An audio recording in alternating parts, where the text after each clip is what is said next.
ಡಿಕೆಶಿ ಸರ್ಕಾರದ ಕ್ಯಾಬಿನೆಟ್ ವಿಸ್ತರಣೆಯ ಕಸರತ್ತು ಇನ್ನೂ ಮುಗಿದಿಲ್ವಾ ಅನ್ನೋದು ಪ್ರಶ್ನೆ. ಈ ಪ್ರಶ್ನೆ ಹುಟ್ಟುಕೊಳ್ಳೋದಕ್ಕೆ ಕಾರಣ ಆಗ್ತಾ ಇರೋದು ಕೊನೆಯ ಕ್ಷಣದಲ್ಲಾಗ್ತಾ ಇರುವಂತ ಅಚ್ಚರಿಯ ಬದಲಾವಣೆ. ಮಾಂಕಾಳು ವೈದ್ಯ ಅವರ ಹೆಸರಿತ್ತು ಪಟ್ಟಿಯಲ್ಲಿ, ಕೊನೆಯ ಕ್ಷಣದಲ್ಲಿ ಎಸ್ ಮಲ್ಲಿಕಾರ್ಜುನ್ ಬಂದರು. ಈಗ ಗಾಯತ್ರಿ ಶಾಂತೇಗೌಡ ಹೆಸರು ಕೂಡ ಕೈ ತಪ್ಪುವಂತ ಸಾಧ್ಯತೆ ಇದೆ ಅನ್ನೋ ಮಾಹಿತಿ. ಗಾಯತ್ರಿ ಶಾಂತೇಗೌಡ ಅವರಿಗೆ ಇಲ್ಲಿಯವರೆಗೂ ಕೂಡ ಪ್ರಮಾಣ ವಚನಕ್ಕೆ ಆಹ್ವಾನಿಸಿಲ್ಲ ಮುಖ್ಯಮಂತ್ರಿ. ಪ್ರಮಾಣ ವಚನ ಸ್ವೀಕರಿಸಬೇಡಿ ಅಂತ ಅವರಿಗೆ ಸಿದ್ದರಾಮಯ್ಯ ಸೂಚನೆಯನ್ನು ಕೊಟ್ಟಿದ್ದಾರೆ. ಉಮಾಶ್ರೀಗೆ ಸಚಿವ ಸ್ಥಾನ ಸಿಗಬೇಕು ಅಂತ ಸಿದ್ದರಾಮಯ್ಯ, ಲಕ್ಷ್ಮೀ ಹೆಬ್ಬಾಳ್ಕರ್ಗೆ ಸಿಗಬೇಕು ಅಂತ ಡಿಕೆ ಶಿವಕುಮಾರ್, ಗಾಯತ್ರಿ ಶಾಂತೇಗೌಡ ಅವರಿಗೆ ಇಲ್ಲಿಯವರೆಗೂ ಕೂಡ ಫೋನ್ ಬಂದಿಲ್ಲ ಪ್ರಮಾಣ ವಚನ ಸ್ವೀಕರಿಸಿ.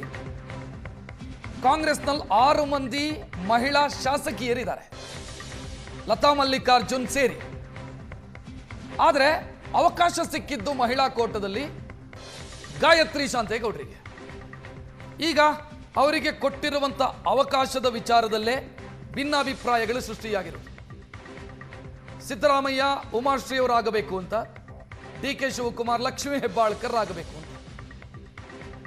ಇದರ ಮಧ್ಯದಲ್ಲಿ ಗಾಯತ್ರಿ ಶಾಂತೇಗೌಡ ಅವರಿಗೆ ಸಿಕ್ಕಿರುವಂತ ಅವಕಾಶವೂ ಕೂಡ ಕೈ ತಪ್ಪಿ ಹೋಗುತ್ತಾ ಅನ್ನೋ ಪ್ರಶ್ನೆಯೊಂದು ಮೂಡ್ತಾ ಇದೆ.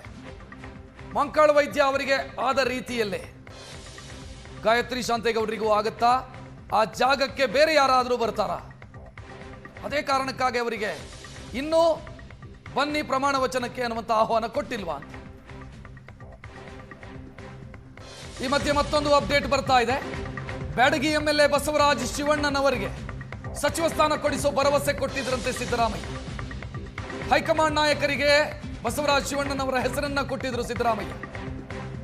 ಶಿವಣ್ಣನವರ ಬದಲಿಗೆ ಗಾಯತ್ರಿ ಶಾಂತೇಗೌಡ ಅವರಿಗೆ ಹೈಕಮಾಂಡ್ ಅವಕಾಶ ಕೊಟ್ಟಿತ್ತು. ಕುರುಬರು, ಶಿವಣ್ಣನವರ ಕುರುಬ ಸಮುದಾಯ, ಗಾಯತ್ರಿ ಶಾಂತೇಗೌಡರು ಕುರುಬರು. ಈಗ ಮತ್ತೊಂದು ಅಪ್ಡೇಟ್ ನೋಡ್ತಾ ಇದ್ದೀರಿ. ಇದು ಬಹಳ ಸೀರಿಯಸ್ ಆದಂತ ವಿಚಾರ.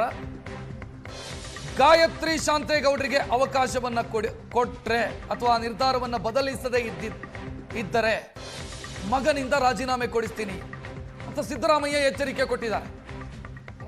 ಯತೀಂದ್ರ ರಾಜೀನಾಮೆ ಕೊಡಬೇಕಾಗತ್ತೆ ಅಂತ ಎಚ್ಚರಿಕೆ ಕೊಟ್ಟಿದ್ದಾರೆ. ಗಾಯತ್ರಿ ಬದಲಾಗಿ ಶಿವಣ್ಣನವರ್ ಅಥವಾ ಉಮಾಶ್ರೀ, ಇವರಿಬ್ಬರಿಗೆ ಕೊಡಿ, ಗಾಯತ್ರಿ ಕೊಡಬೇಡಿ.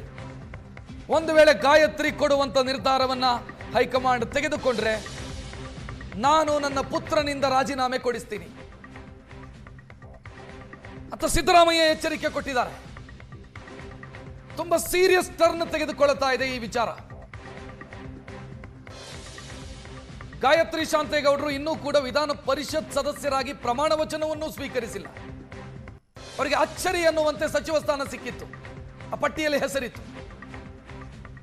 ಈಗ ಸಿದ್ದರಾಮಯ್ಯ ಅವರ ಎಚ್ಚರಿಕೆಯ ಕಾರಣದಿಂದಾಗಿ ಗಾಯತ್ರಿ ಶಾಂತೇಗೌಡರಿಗೆ ಮಂತ್ರಿ ಸ್ಥಾನ ವಂಚಿತವಾಗುವಂತ ಸಾಧ್ಯತೆಗಳಿದ್ದಾವೆ.